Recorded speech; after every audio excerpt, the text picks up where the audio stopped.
Chittagong is a major seaport in one of Asia's poorest countries, Bangladesh. This is a major seaport of the Republic and one of the dirtiest places on the planet. Pools of motor oil mix with water, lead waste spreads over the sandstone, and iron fragments spread for kilometers along the seaside, making the world's largest ship graveyard. This is where metal dishes find their final resting place too. The question of how to reuse discarded ships came up shortly after the boost of metal shipbuilding in the 1950s. Expensive insurance and strict environmental requirements in developed European countries, where ships were actually built, made ship scrapping unprofitable. Things changed after a severe storm caused a Greek vessel to be shipwrecked in Chittagong. It was irreparable and was scrapped by locals.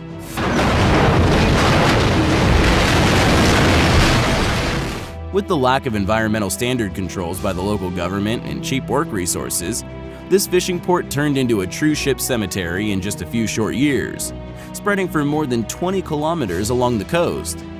Today, 180 to 250 discarded ships are scrapped in Chittagong every year.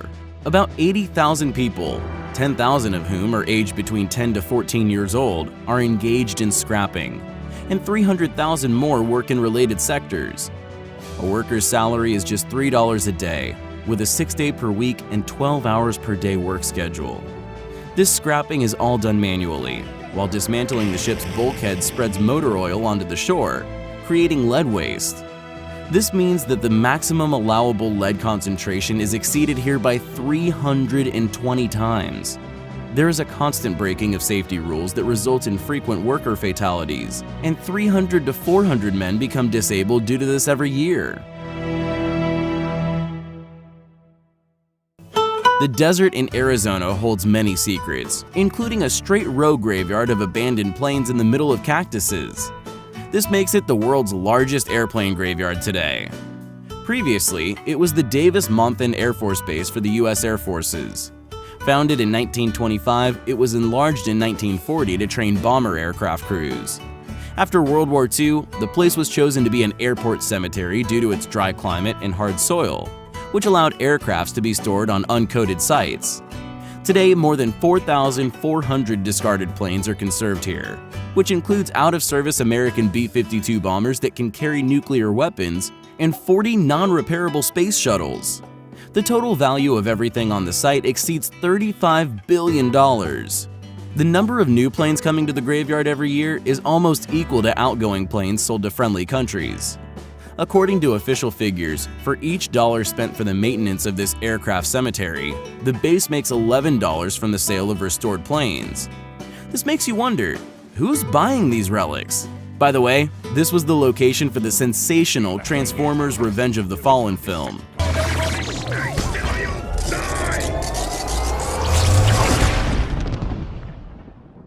In a forest in Châtillon, South Belgium, a car cemetery has recently been discovered with ex-luxurious Mercs, Opels, and BMW cars that have been covered in moss, rust, and mold for several decades. The commonly held legend says that these retro cars used to be owned by American soldiers stationed here during World War II. When they returned home, they found out they wouldn't be recompensed for transporting these cars. Because of red tape and high customs tariffs, not one car was returned to the US. These vehicles all corroded in the thick forest, hidden from view. Today, what hasn't been destroyed by corrosion was taken away by locals or collectors, and the landscape looks like a post-apocalyptic scene. If you like German cars and don't care about the environment, you may be upset by this video. More than 400,000 new diesel cars left behind a semi-lost stadium, Silverdome in Michigan, are very likely to be utilized. Volkswagen found itself at the center of an environmental scandal in September 2015, when it was revealed that Volkswagen and Audi cars with 2-liter diesel engines were equipped with software that understated the amount of harmful exhaust gases by 10 times during testing. The company admitted this falsehood while selling cars to the US and bought dirty cars back from their owners. Naturally, the question of where to store these 475,000 cars emerged until the final decision of their destiny was made. The concern then found large lost sites in the US, 3 of which have become commonly known: a stadium, an ex-military base in California, and an idling port in Baltimore, where thousands of new diesel cars were dumped. Just 3 kilometers away from the famous Salar de Uyuni salt plains in Bolivia, a ghost town of grand cast iron locomotives have been rediscovered in salt pans. A graveyard in the open air maintained tumble-down and rusty legendary railway specimens, many of which are more than 100 years old. Railway tracks were built here as far back as 19th century, and Salar de Uyuni was believed to be a promising regional center and powerful transport node. However, the ambitious plans of the government failed when local Aymara Indians found the railway construction to be an invasion of their lands and protested. We have to stop the train! No time! Must we jump? Another more serious problem became known.